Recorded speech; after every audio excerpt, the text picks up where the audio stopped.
Johnny King used to live right close to Ray Mathias, and that they were quite opposite each other. And I used to go. I was called in at Ray's for something or other and that, and I just happened to see Johnny King coming out, and he come out of his house and started to walk with the dog and that, and I thought, well, blimey, where's he going now? So then he was going over to Clatterbridge and around the areas around there. But before he actually got on there, and he looked round and see if anybody. He actually got down on his knees on the pavement. Now whether it was he was praying for a result or something because we had a game coming up so soon, and I just thought to myself, well, blimey, I didn't disturb him or anything but it was just ever so funny just to see him praying and that and that with his dog and that. So, but he was a really nice fella, really nice manager to work for, and it was just a shame that he obviously passed away too early. Did he have a nickname for you? Can you remember? I don't think he did. No, I don't think. No, I didn't. I had a nickname from Coventry, the first club. That was I was called Mallet because when I was doing some training with the first team, I was they were crossing the balls into the box. And I happened to be able to I was heading quite a few of the balls away and getting a lot of distance on it. And it was Noel Campbell who actually was the manager, and he was the one who decided to call me. I got a head like a mallet, so that carried on for a while. There are some brilliant footballing nicknames out there, aren't there? So not long after Johnny arrives, obviously Tranmere get promoted. He guides them to promotion, and what a season that turned out to be, really.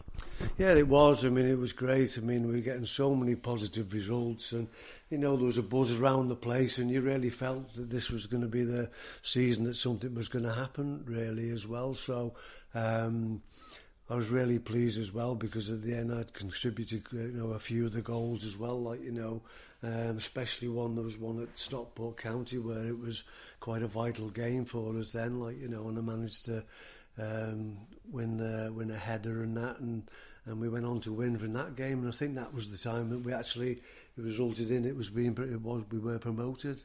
You only missed one game in that season, and that was in the League Cup, so you were an ever present in the league, which is quite a rarity in this day and age. Maybe back then it was a bit more known to happen, but were you generally a really fit player?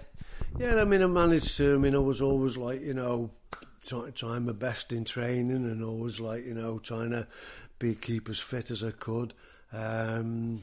And we used to do a lot of different things in training and that, but I contributed to all of them, took part in everything and that, and I think my fitness levels were really good.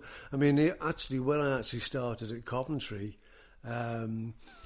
we went off when I was an apprentice at 16. We went off to a university, and we were tested at blood tests and all different things, but on a running machine. And they worked out to me because they said to me I should have been a marathon runner really instead of a footballer. So I thought, well, but so I was really quite fit, and I kept myself nice and fit and that. And touch wood, I was stayed clear of a lot of injuries really as well. So that season then, you've already mentioned it, that you could kind of feel that something special would happen.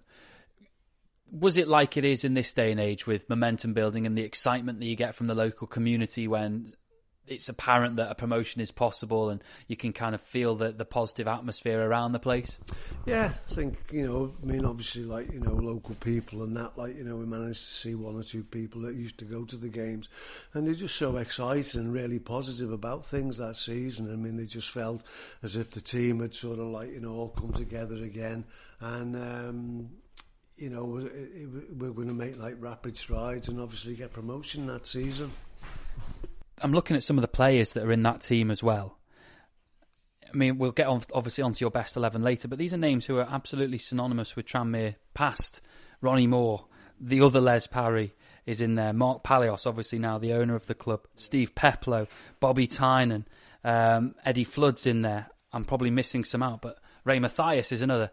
It's just this is a legendary Tranmere team, really. Yeah, it was. Yeah, I mean, everybody, like, you know, I mean, they all played the part, and we're all very good players, and it was just something that, like, you know, it happened to just sort of like knit together, and again, we all got on well together, and you know, helped each other off the park and on the park as well. So I mean, there was like great expectation that season that we would go on and obviously do something nice and positive. And you got 4 goals.